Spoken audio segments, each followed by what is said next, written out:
who should get it? The person that can't get out of their own way because the fear and the voice has been holding them back their entire lives, and they've been waiting to get confident. You don't need confidence, you need radical confidence, and that's the book. Hey, my name is Jenna Kutcher, and I am obsessed with all things business, marketing, numbers, and helping you to navigate both the messy and the magical seasons of this thing called life. I'm a small town mama who took a $300 camera, grew a successful photo biz, and now I work from home and run a 7-figure online business. I teach you the tried and true secrets to building a career you adore. Shy away from the real talk? No way. Money, hardship, growth, loss, and marketing are all topics we discuss here. Think of this as your one-stop shop for happy hour with a gal pal mixed with business school. Pull up a seat, make sure you're cozy, and get ready to be challenged and encouraged while you learn. This is the Goal Digger Podcast. It's so cool to be podcasting alongside my business BFF and the woman who inspired me to start my own show. Amy Porterfield is the host of the Online Marketing Made Easy podcast, brought to you by the HubSpot Podcast Network. With a focus on online business, including digital courses, email list building, social media, webinars, and content, Online Marketing Made Easy breaks down big ideas and strategies into actionable step-by-step processes and is designed to get you more results with a whole lot less stress. If you love listening to the Goal Digger podcast, then you'll love these episodes from Amy. Normalizing mental health for entrepreneurs, thriving as an introvert in an extrovert career, and what happens when a launch doesn't go as planned. Listen to Online Marketing Made Easy wherever you get your podcasts. Okay, it is not often that I get to invite someone back to the Goal Digger podcast, but you are a guest that I've been dying to get back on, and for a really good reason. So welcome back to the podcast. Well, thank you very much for having me. I'm so excited. So if anyone didn't yet listen to episode number 451, it was with my friend Lisa Bilyeu, who I'm sitting with today. And Lisa is an incredible woman. So let me just tell you a little bit about her journey, and then we'll dive on into some of the exciting things that are happening. So Lisa is married to an awesome guy named Tom, and they love each other. You know what's so fun is I've gotten to hear you each talk about the other without them in the room, and your love for one another is just so palpable, and it's just so rich.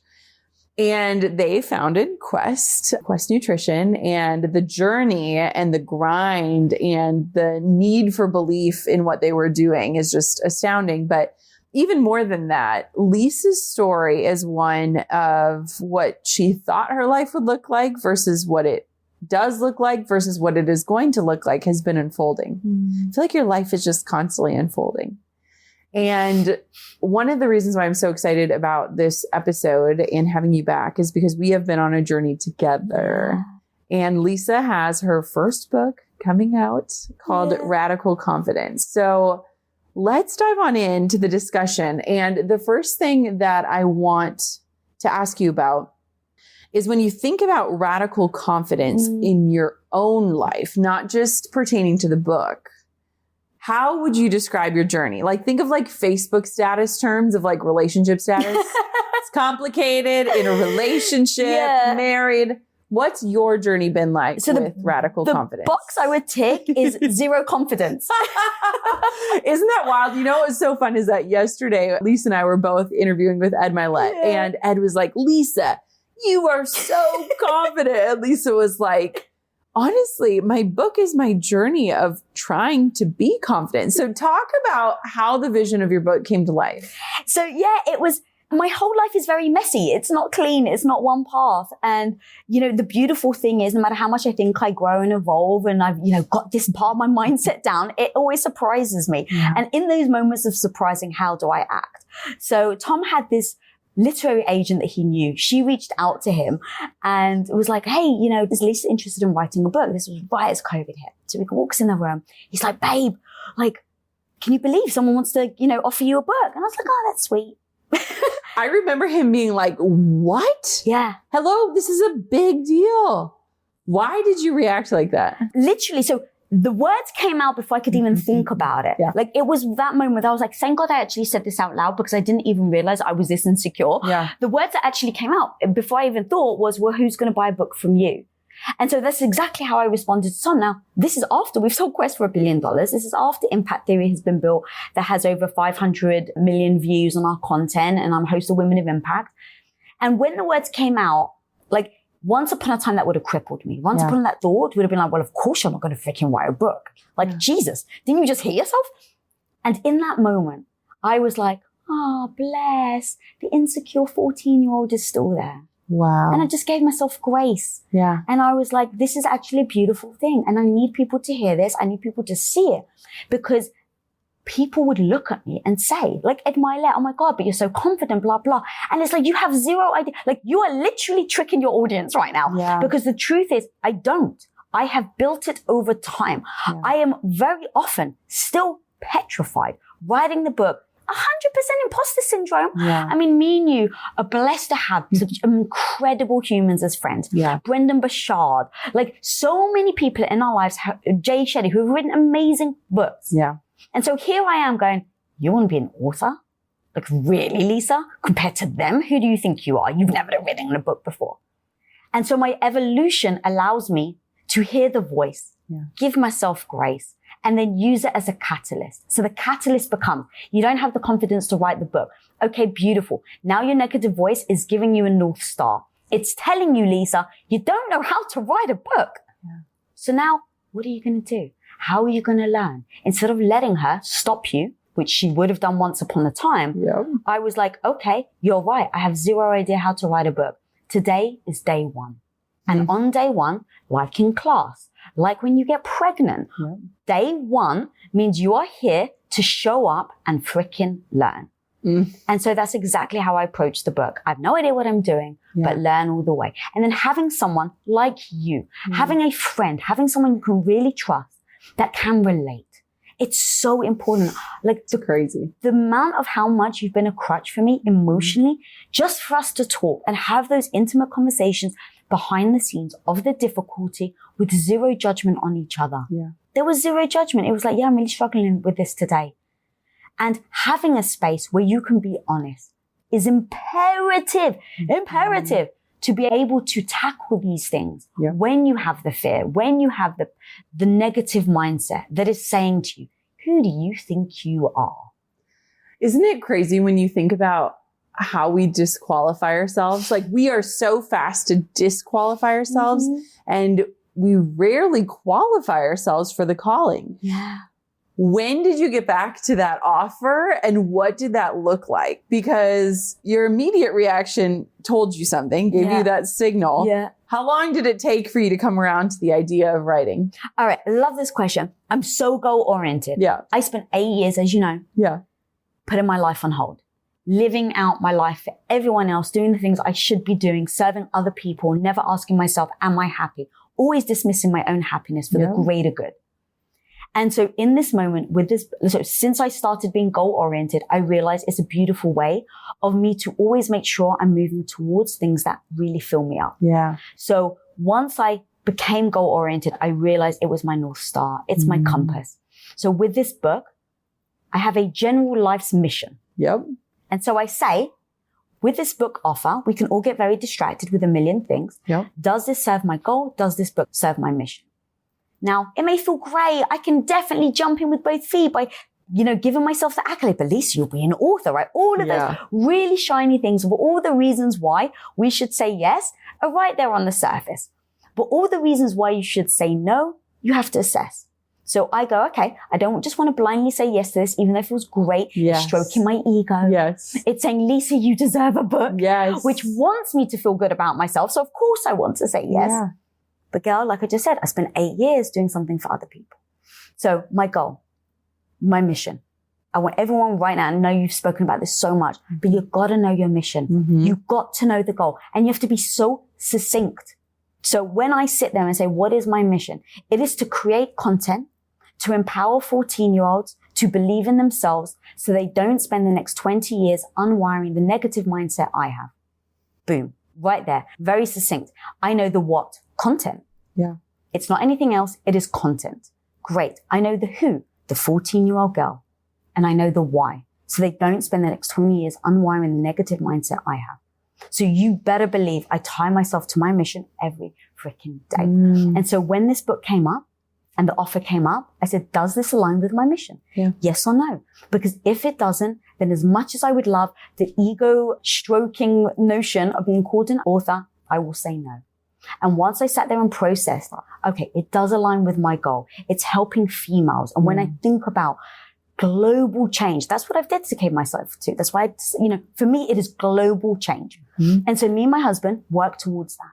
And so when we're talking about global change, when I'm talking about this book, when I'm talking about how I get it out there, how I impact, I really think of it as it's the pebble. It's helping other people's mindsets, which is the ripples. And the ripples then create the pass on with generations that to me is now the tsunami. Wow. So yes, it aligns with my goals. But now the whole other thing of how do I not burn out? Yes. Because the thing that me and you have spoken so much about behind the scenes is doing what you love, but doing it and making sure it doesn't then take you to the extreme of burnout, where we know so many people in our lives have done incredible things, written amazing books. And yet they've gone so in, they've neglected their self-care, where now they are so burnt out, they can't get back to their default. Yeah.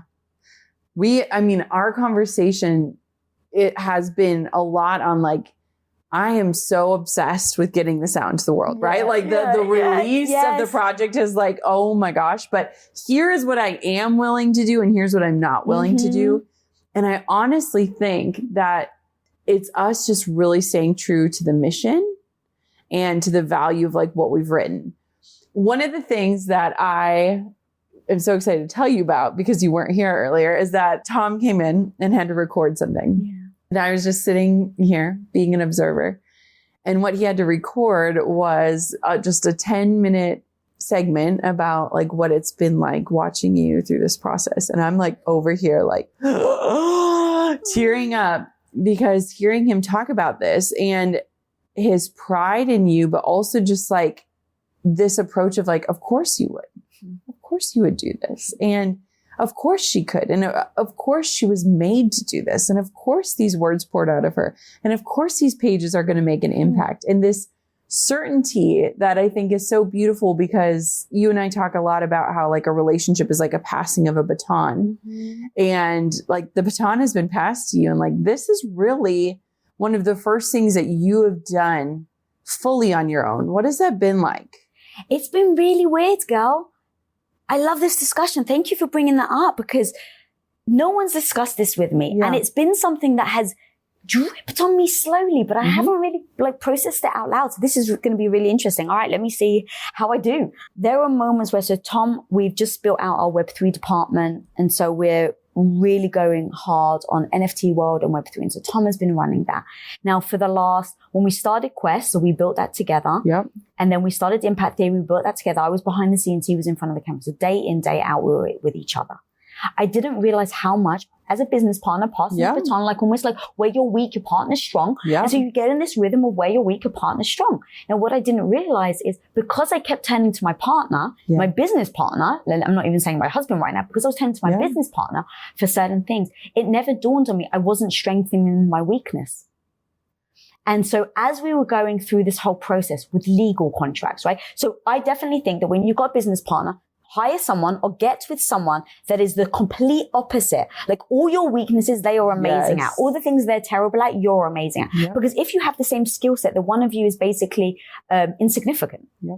And so when Tom and I became business partners, the beauty of it is my skill set's actually different than his. So we really complement each other. But in writing this book and having him start this other division of our company, and me going and writing this in solo, I started to realize things that I was leaning on that I didn't recognize, like deal contracts, literally like reading freaking contracts. We agreed when we started this company, that would be his job. I hate writing contracts. I hate reading contracts. I can, but it takes me forever and I freaking despise them. But now is my book. Tom's not available. So I have to go, what sits well with me? And so assessing that. And there was one time, so actually the shoot of this front cover. You were texting me pictures of it on the day you're doing it. On the day, So I don't know if I actually told you this story because everything was moving so quickly. So I'm used to when sometimes things get really difficult. I either go into shout mode at people, what the f- is happening? I realize that doesn't help anyone. Yeah. Or I get so frustrated, I don't know what to do. And I just like grit my teeth. And that's where usually I turn to Tom, and Tom steps in and he kind of handles it. And we have this like beautifully seamless relationship in business where we just worked with each other for so long you don't even think about it. Yep. But the second you remove one of the persons out of the equation, which was him, as I'm doing this photo shoot, I've taken on full responsibility. It's my vision. It's my idea. I don't check in with him. I don't even, because it's not about the business. It's my freaking book. Yeah. So that was weirdly freeing and scary all at the same time, because here's the thing. He's amazing at marketing. Yep. And so to just move on without asking him, there's part of me that's like, well, hang on a minute, that's actually silly. So let me just talk to him about it. But I didn't ask him. And that was the difference. I started to say, hey, I really want your opinion. Yep. But it's my book. It's my decision. And what you say, I'm going to see if it feels right with me. And then I'm going to proceed and make a decision that feels right to me. So the part of the process of writing the book, and to your point, is it's made me realize, it's made me challenge myself. It's made me get stronger of where I'm weak. But it's also made me appreciate my partnership with Tom, the business partnership, the fact that we do great things together, and that two of us actually propelling each other forward and working on the same thing is beautiful. But it's kind of given me that notch on my belt that I've proven that I can do it for myself. And I know that part of him actually, like, that probably breaks his heart a little because of his own identity. And that's something that he needs to deal with, right? We very much, as a couple, we talk about our own identities, and we talk about how we can show up as our individual selves. And so I know that that probably is like a little uncomfortable for him right now as we go through this new transition, but I'm really proud of it. And so thank you for asking me that. Yeah. Well, it's been amazing to watch, because I think a lot of times, I mean, even in settings that like we found ourselves in where it's like, I'm so-and-so and this is my husband or my wife. And it's like, you have been Tom's wife. Yes. But now you are, I mean, on the cover, it says Lisa Bilyeu. Like, this is no caveats, nothing else. It's you. And the pages are you. So one thing that I find fascinating about the journey of writing a book, because now that we've both done it, is I feel like the universe or God or whatever you want to say is giving you the lessons you need to learn while writing in real time. Like, you write a chapter and then you experience something and you're like, I was just talking about that. Or I need to learn this again. Or I thought I had this down, but I didn't. Did you experience that in your writing process? 1,000%. And what made me realize is, because I was like, oh yeah, I can talk about that story. That, you know, that was a long time ago. And of course I've learned this lesson, blah, blah. And as I was doing it, I was like, oh my God, like, I'm talking about this emotional sobriety, and only yesterday I was finding myself in this situation using emotional sobriety, where I was able to do, like, emotionally regulate is what I call emotional sobriety, where I was able to go from, you know, taking 3 days of being upset, angry, and now I can do it in like 3 minutes. And damn it, yesterday it took me 2 hours. It's like, all right, cool. It was actually a beautiful reminder, and the grace of being like, you know what, radical confidence, growth, change is an evolution. It's never a one and done. You may be sprinting, and at one time you find yourself, oh my God, I've just sprinted 4 steps forward. This is amazing. And there may be a season where you just keep taking steps back and giving yourself the grace to know you have a blueprint, you have something to go back to time and time again as a reminder, as a, like, you got this, don't worry. Like, it's not about perfection. It's about, and you even said it earlier, what is it? The incremental steps, the micro steps, like the tiny little things that you can be freaking proud of, so that when you do take a couple of steps back, you can still be proud of those small little wins that you've taken. Oh, I mean, you have done an incredible job throughout this process. One thing that I love about you that I'm like, I need to like adopt into my life is like, you fought for what you wanted in this vision the whole way through. And the world of publishing is very unique. It's very different than the digital world that we've been in. So learning, I mean, we were students of the process the entire time, but every step of the way, you were so sure about like what you wanted, how you wanted it done. And I really loved that. I learned a lot from that, because I was like, you are just advocating this. At the end of the day is your book. It's your name on it.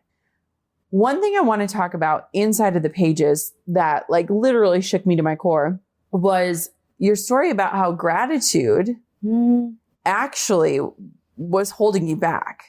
Tell me about that, because I feel like this was something I'd never heard, and it was earth shattering. Tell me about it. Thank you. I also want to add, though, is that I knew about the book what I wanted it to be. But there's a little caveat. There's a little asterisk. Yeah. Is that I know what I know and I know what I don't know. Yes. And here's the thing. I don't know how to write a book. I know my style. I know my voice. I know my message.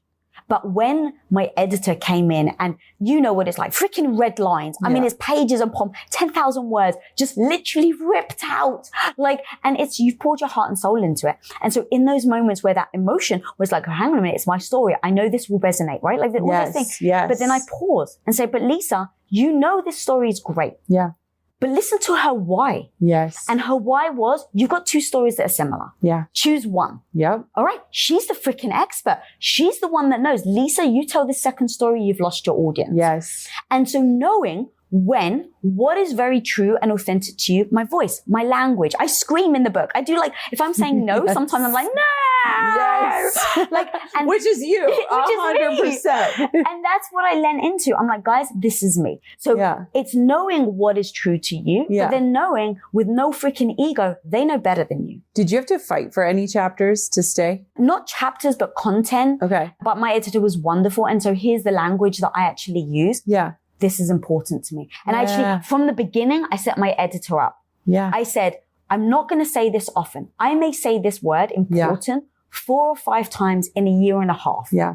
And so I want to caveat it so that you know what the word important means. Yeah. When I say important to you, it means this is why I'm writing the book. This is why I'm pouring my heart and soul into it. Yeah. And so what ended up happening is I built the foundation. Yep. So she was very respectful. She was amazing. And she kept saying to me, I don't think this works, and here is why. Yep. But if it's important to you, we can leave it. And so now I felt the respect that she gave me. Yeah. She gave me her expert opinion. And in those moments, I was like, what is she trying to say? What's her why? I actually agree with her why. I will cut it out. Or other times, there's a few things that I left in and I was like, I understand your why, but this is why I wrote the book. If you cut this out, you're actually cutting a piece of my soul out. Yeah. And so we had some great navigation there. So I just wanted to caveat that for people that thought about, I know when to ebb, I know when to flow, I know when to push, and I know when to give. Like that. And that's been an evolution. That's a trial and everything. So now back to your question about gratitude. Yeah. So much online, right? We all know like gratitude can be beautiful. When you're feeling bad about yourself, when you're looking around and saying, why do things keep failing? Bad things happen, right? It becomes like a victim mentality. It becomes a why me. Now look, sometimes that actually may be real. Sometimes things do keep happening to you, but having that mentality doesn't propel you forward. So I always say, what's the mentality that's going to help me? So in those moments, gratitude is beautiful. Gratitude is shifting your perspective from the negative to the positive, to saying, yes, this may have happened. So let me just say, yes, my puppy died 2 weeks ago. That is fucking heartbreaking, girl. How do I change my perspective? 1, I had 17 and a half years with him. 2, I've got a beautiful book that is about to hopefully actually impact and change people's lives. So now taking something, shifting the perspective and feeling good about yourself is important. But here's the problem. When I look about my life, when I look at how I stayed stuck for 8 freaking years, it was because every single day I was using gratitude. So I was saying, I'm so bored. The excitement of my day to day is going to Costco and seeing what free little sample they have. That literally was the highlight of my day. Nowadays, they don't even do samples anymore. Oh, I'm sure, because of COVID. That's heartbreaking alone. But like, that was the highlight of my day. Yeah. I love Target. And just saying, I'm going to walk around Target for an hour. Yeah. That was the highlight of my day. And so what I would do is every time I would feel badly about myself, every time I was saying, oh my God, is this really the life? You had these massive dreams, these massive hopes, these massive desires. And now the highlight of your day is going grocery shopping. Well, what's great about your life? I have a husband that loves me. I live in Los Angeles. I have a roof over my head. Lisa, how freaking ungrateful are you to say that you're sad that you have to go to Costco and buy, like, some people can't even freaking go to Costco. Some people can't afford a membership. So how dare you be ungrateful and say this is the thing that makes you unhappy? And I use the gratitude every single day to keep me going. But I kept me going in never asking for more. It kept me from never saying, I am unhappy. And it basically allowed me to dismiss my own unhappiness because I kept saying to myself, but aren't you grateful for having a husband that loves you? Aren't you grateful? Mm-hmm. And it's now, what people are starting to call toxic positivity. Yeah. And it's real. And so where do we have that fine line between using it as a motivation and yet now it's spilling over into literally being the stun gun that is paralyzing you? As a leader, you're always on the lookout for ways to arm yourself with knowledge. The books, the seminars, even the podcasts that help you make the best possible decisions for you and for your customers. Because when you know more good can grow. With the HubSpot CRM platform, you can store, track, manage, and report on all the tasks and activities that make up your relationships with customers. With a bird's eye view over all your customer interactions, HubSpot empowers your decision-making like never before, so you can give your business and your customers all the good you've got. Learn how your business can grow better at HubSpot.com. How many times have you thought to yourself, I should start a podcast? Maybe you've got a voice backed by passion, a knack for storytelling, a penchant for entertaining, a gift for listening and asking those really good questions. No matter what your specialty is, there's a reason you're feeling pulled to the podcast space. So listen to those words. That's the universe maybe telling you something. You should start a podcast. Lean in and make a move. It's time to hit record and host your own show. I can help you craft one from scratch. Snag my totally free guide for podcasting beginners at jennakutcher.com/start-a-podcast. That's jennakutcher.com/start-a-podcast for my beginner podcasting guide. That is huge because I've never thought about it that way. And it reminds me of like how often we dismiss our hard things because people have it harder. Yes. Or how often we have to caveat everything. Like I'm struggling or I'm in a fight with my husband or my children are crazy, but I am grateful and I love it. And it's like, why are we walking through life with these disclaimers?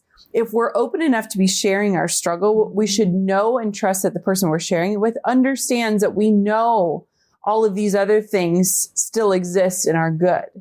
How do you move past? Like, how did you move past and say, I can be grateful, but my discontentment is telling me something and I need to take that and turn it into action?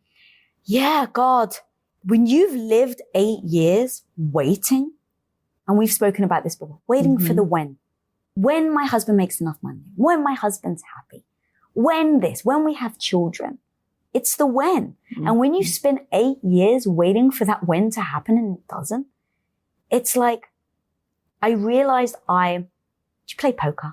I mean, I'm not good at it, but I can. But you know the phrase pot committed? Yeah. Literally, it was like every year, well, I've spent this long. I've spent this amount of time. It's the same with poker. Well, I put this amount of money in, even when you know your cards are terrible, even when you know the other person's easily going to beat you, just the way they're acting, you know it.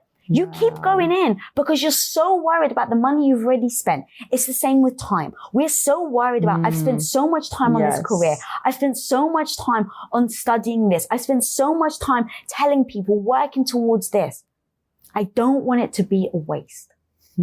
But yet, we don't care about spending another 2 years, another 4 years as a waste. It's crazy, isn't it?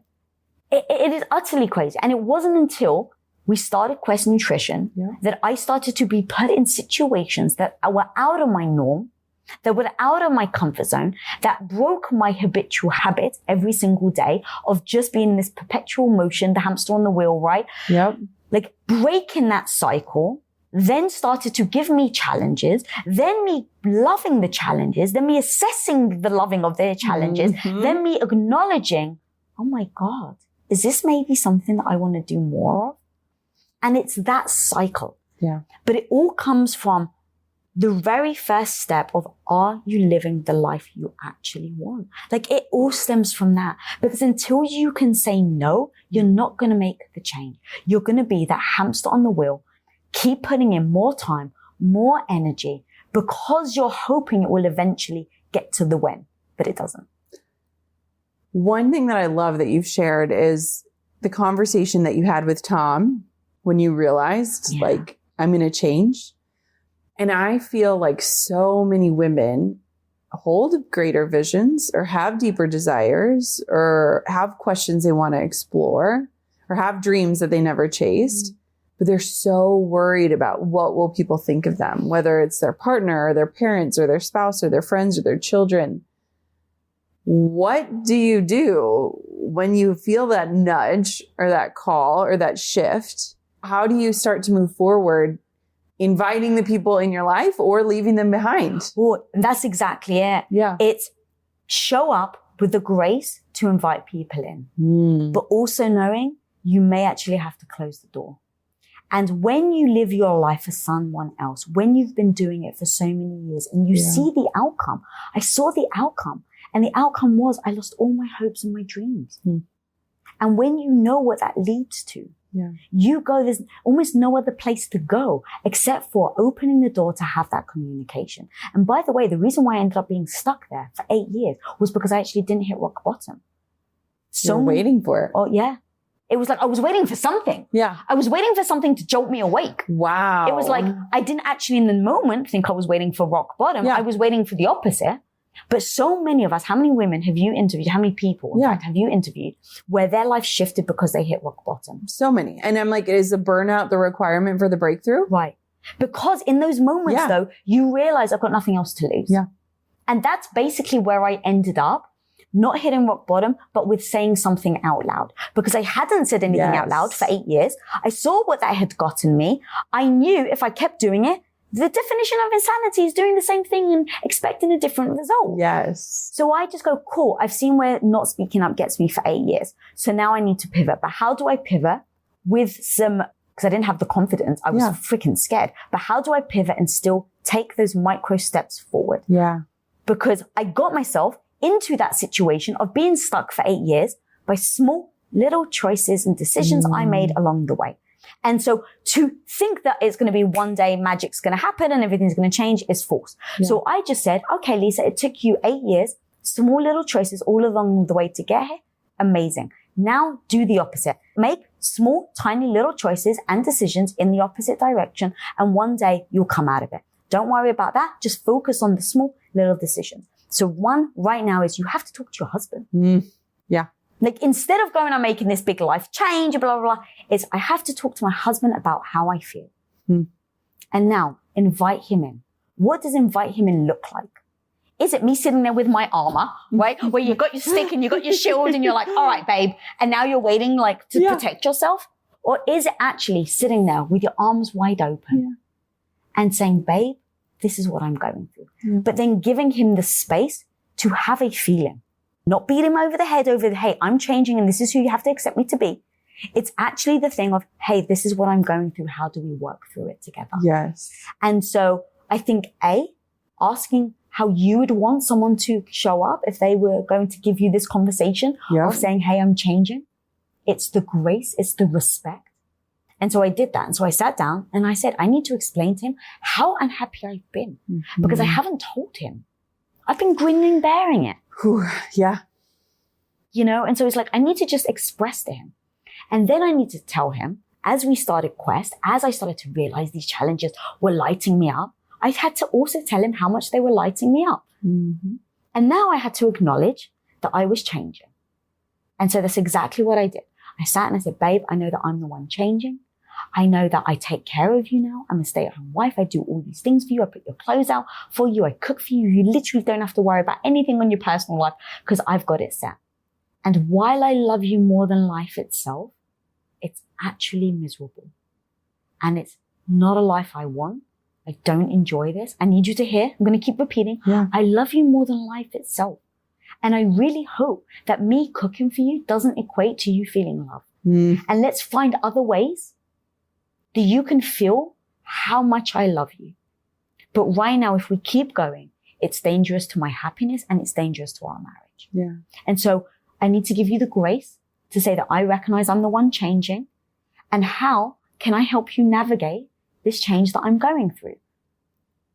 And then the last piece is giving them time to grieve. So babe, I know you thought I was going to be this type of wife. Let's talk through it. What do you need in order to grieve that wife you thought I was going to be? I told you I wanted 4 children. Now I don't really want any. Yeah. You know, that was a whole process as well. But it's like giving the other person respect to know it's not going to be an overnight thing. It's not one conversation. Yeah. And then saying, what do you need so I can help you on this transition? Now you hear nothing in there did I say, I'm not going to do it. Yeah. Nothing in there did I say, are you okay with this? Right? I'm not asking for permission. Yep. But I absolutely am going in saying, he's my partner. I want to show him the respect. I want to be happily married to this man for the rest of my life. Yeah. And so that takes navigating difficult times like this. And so, you know, I joke and it's like, all right, babe, let's wean you off, quote unquote, like me taking care of you. Yes. So it's like, I take care of you 7 days a week. Yep. And so next week, I'm just going to take care of you 6 days a week. Yep. And the week after, it's going to be 5 days a week. And then let's wean you off slowly, slowly.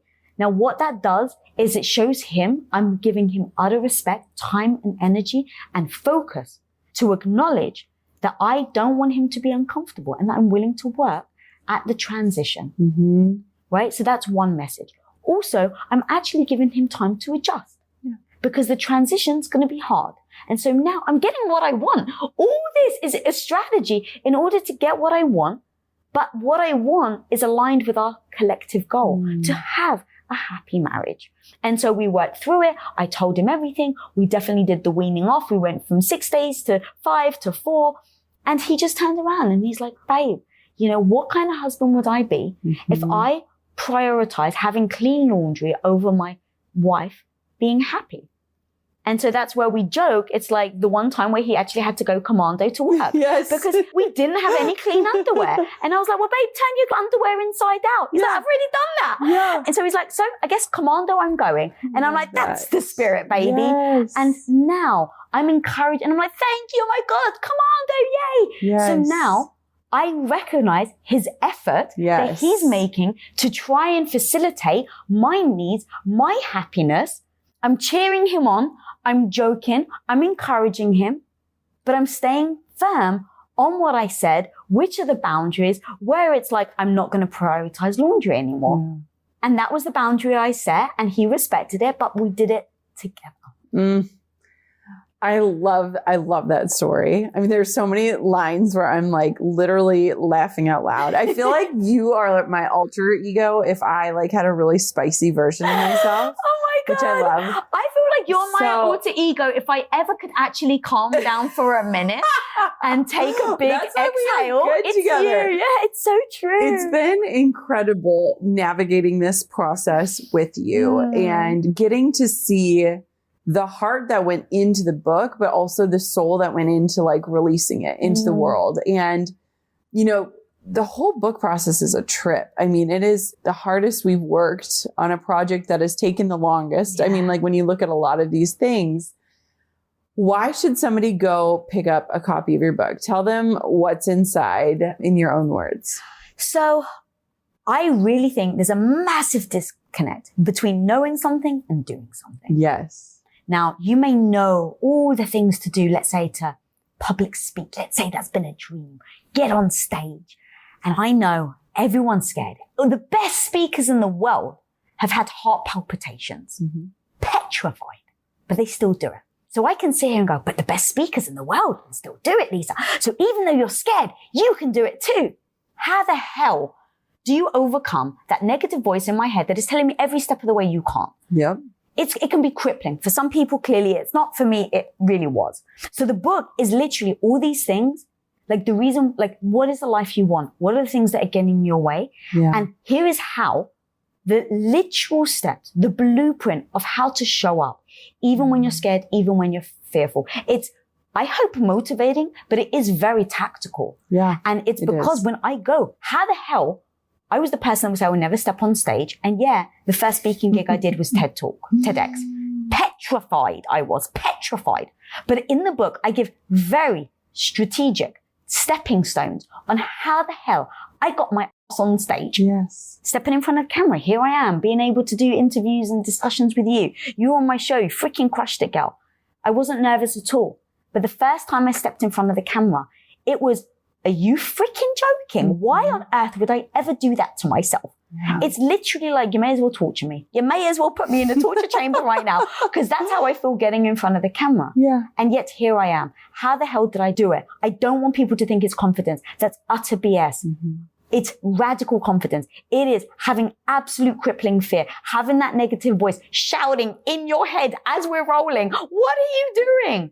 And yet still doing it. Because I've got a freaking game plan. I've got a stepping stone. I've got a blueprint of when you step on stage, Lisa, say these words. When you're getting dressed to get on camera, listen to this song. Before you go, like, to the point where, girl, I had Supergirl knickers on before I stepped on stage for the first time.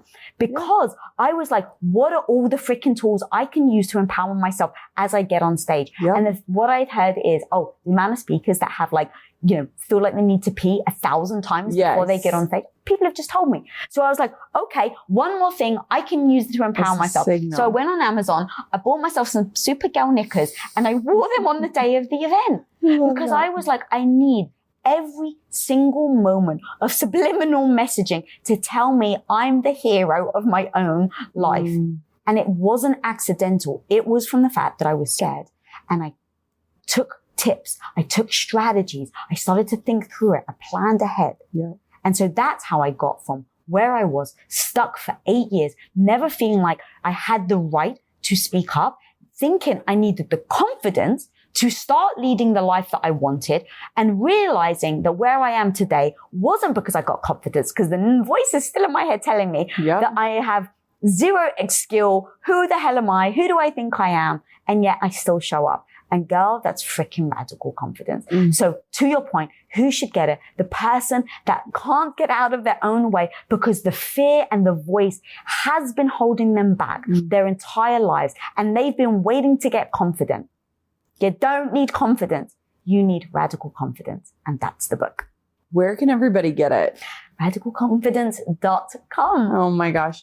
Everybody, I want for you to go grab a copy of this book. This book is so much more than Lisa even talked about today. The pages inside follow this journey and tell stories that anyone can relate to.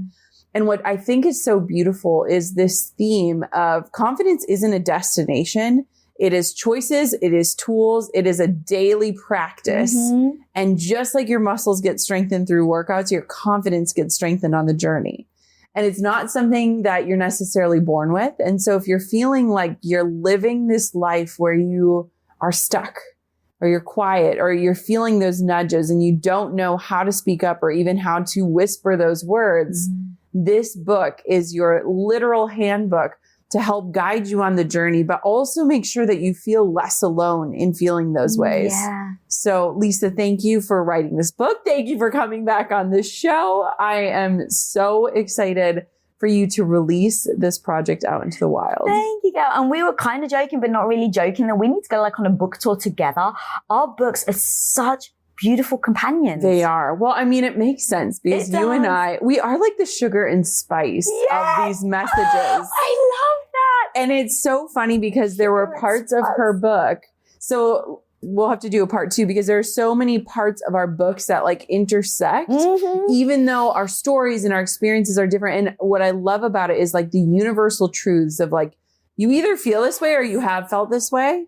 And here's what I did, or here's what you can try, or here's what you can do. And it's like this beautiful melding of like you, Lisa, with also like the tools, steps, and strategies. It's so freaking good. I'm so excited for you. Congratulations. Thank you. Ditto. I love seeing your face and your name on this book. You did it. Thank you, girl. I'm over here giving you a virtual high five because you just finished another episode of the Goal Digger podcast. Did that go by way too fast for anyone else? If you want more, head over to goaldiggerpodcast.com for show notes and all the discount codes from today's sponsors. And if you're looking for a new crew of movers and shakers like you to bounce ideas and ask questions, be sure to join my exclusive community for Goal Diggers on Facebook. The link's waiting for you at goaldiggerpodcast.com.